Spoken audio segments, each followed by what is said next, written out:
तृतीय अध्याय कर्मयोग। अर्जुन उवाच জ্যায়সি चेत् कर्मणस्ते मता बुद्धि जनार्दन तत्किं कर्माणि घोरे मां নিয়োজয়সি কেশব। অর্জুন বললেন, হে জনার্দন, যদি কর্মের চেয়ে জ্ঞানকে তোমার শ্রেয় মনে হয় তবে হে কেশব, তুমি কেন আমাকে এই আত্মীয়বৎ রূপ হিংসাত্মক কাজে নিয়োগ করছো? ব্যামি স্নেনব বাক্যেন বুদ্ধি মোহেও শিব রে তদেকং বদ নিশ্চিত ইয়ন শ্রেয় ও অনুপা প্লুয়াম।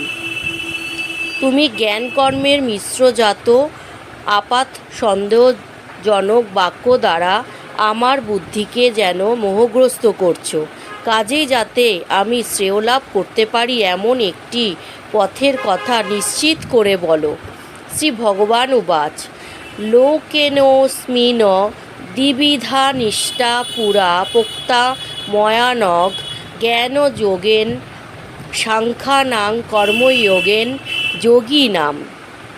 শ্রী ভগবান বললেন, হে নিষ্পাপ অর্জুন, সাধনার জন্য এই জগতে দুই প্রকার মার্গ আছে।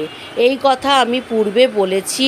জ্ঞানযোগ দ্বারা সাংখ্যযোগগণের এবং কর্মযোগ দ্বারা যোগীগণের শ্রেয় লাভ হয়।